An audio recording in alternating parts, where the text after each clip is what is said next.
Hello and welcome to Creative Outcomes. My name is Ryan Watson and I'm one of the partners here at Upsourced. Today we are talking about the life cycle of agencies, specifically the third stage in the life cycle of agencies, which we call grow mode.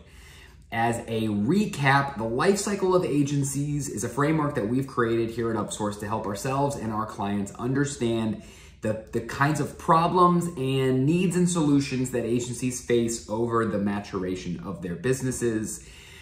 We've created 2 other episodes on the first 2 stages of growth, the first being create mode, the second being build mode. If you have not had an opportunity to check those out, pause the video, head back over to YouTube and check out those 2 episodes. But today we are going to talk about grow mode.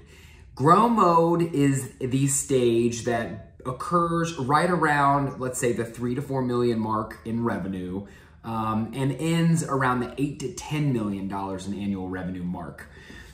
So I'd say the right way to think about grow mode is kind of understanding the context of what got you to this inflection point. And this inflection point at the 3 to 4 million mark is probably one of the most disruptive that we have seen agencies experience. So if you remember build mode, right? Build mode is an agency that's, in that 1 to 3 to 4 million in revenue range, right? And the journey of build mode is all about working your way through the hierarchy of financial needs, such that at the end of the hierarchy of financial needs, you have built a profitable, a repeatable, sustainable agency. You've got this machinery that's working and it's feeling great and things feel easy, right? Until they don't. And that's what happens at that $3 to $4 million mark. You feel like you had built this business and the game of business had been won, and then all the wheels start falling off. I can tell you that I have lived through this at Upsourced, right? We're a service business. We experience the same kinds of life cycle stages that our agency clients do. I've also, prior to my role here as a partner, I ran an influencer marketing and media agency, and I distinctly remember the moment where we hit that 3 to 4 million inflection point, entered grow mode, and really experienced what I'm describing, which is the wheels are falling off. And what I mean by that is employee tensions start to rise, you start to lose key employees, there's some sort of cultural murmurs, the quality of the service degrades a little bit, you've got client concerns, a little bit of client churn.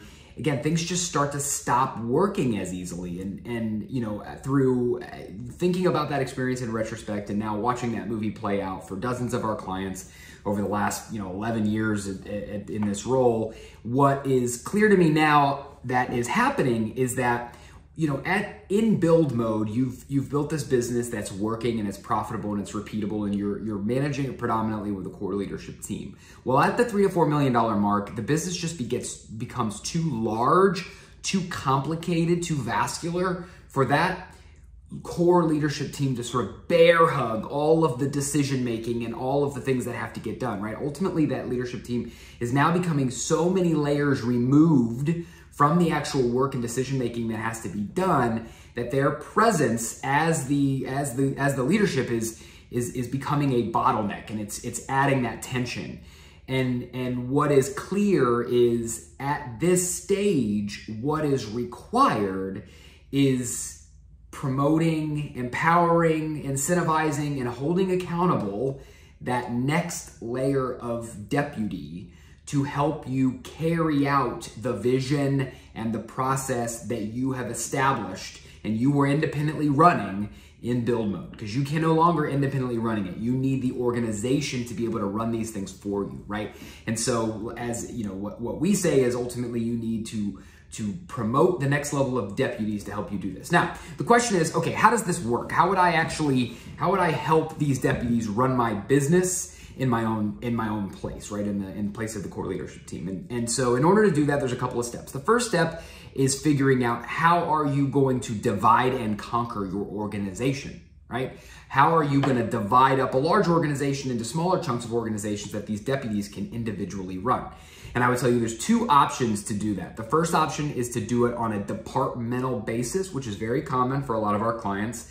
So if you're an agency that has like multi-disciplines, where you're doing some design work and you're creating content and you're developing websites, right? You've got departments of people with their specific skills, and you've got department heads. If you can allocate revenue and cost to each of these departments, then you can run them as profit centers, right? That's the way to divide up the work. You've got departments and you've got department heads, and those department heads represent the next level of deputies that are going to manage your P&L and run the business. That's one option. If you're not a business that has these clean multi-disciplines, or it's too messy to try to allocate revenue in that manner, the other option is what I would describe as a portfolio basis, right? So rather than somebody manage a discrete silo of work, a person is going to manage a portfolio of clients. So for instance, this is how we do it at Upsourced. We don't have individual departments, but we've got over 100 clients, and we've divided those 100 clients into discrete portfolios where we have deputies, portfolio heads. In our world, we call them senior controllers who are managing the P&Ls for those respective portfolios. There's really no right or wrong way to do this, but ultimately you are going to have to determine how to divide up the business so that these deputies can run their chunk of it, right? So that's number one. Then the second, of course, is who is going to do it, right? If you have not done this yet, you've got to go through the exercise of appointing the individuals who will serve as these deputies, as these department heads. And most importantly, in addition to just identifying who they are and where they exist in the organization, as I mentioned before, we've got to figure out how do we fully empower them to run their organization. How do we hold them accountable to the metrics that matter? Bonus points if they can truly run a P&L, if they can actually manage the levers of revenue as well as the delivery of service and the levers of cost, so they can be held accountable to an operating margin, just like you were holding yourselves accountable to it at build mode. You want to take this bigger organization and chunk it up into individual P&Ls that they can run, and they are empowered to run, so you give them the leash to do it. They are held accountable, they have the data, and they understand the metrics they are managed to. And most importantly, or equally importantly, they have to be incentivized to do it, right? Incentivization can be direct through compensation structures that are tied directly to these metrics that matter for them. It could be indirect. It could just be performance management. You're doing a good job when you're managing these metrics. You're doing a bad job when you're not. But either way, the incentive structure has to align to the things that we're asking them to do, right? So that's number two, who these people are and how are they being held accountable and empowered and incentivized to manage their fiefdoms. And then third, I'd say the most overlooked and arguably the most important step is how do you create a feedback loop, right? So saying, hey, Sally, you run the development group, so make it great.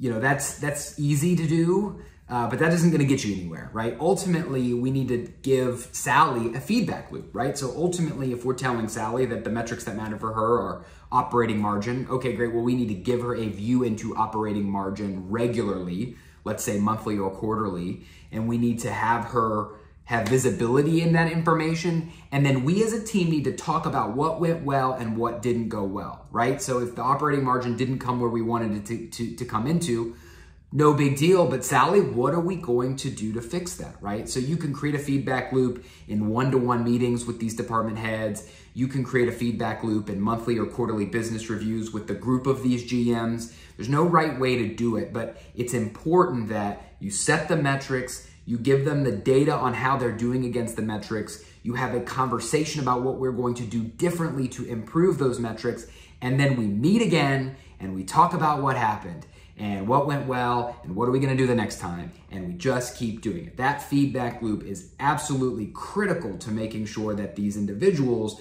are set up for success and are being held accountable to trying to drive the results that you're asking for. So anyway, that is the big lift in grow mode. The big lift in grow mode is to try to take all these things that you figured out on a one-to-one basis in build mode and to convert them to one-to-many basis in grow mode. And that's a big challenge. So hopefully that was helpful. We've got lots of we got a lot of resources on this topic and many others. If you're not already following us or subscribing to our channel on YouTube, go ahead and take a second and hit that button. And join us next time for our fourth and final installment on the life cycle of agencies. See you around.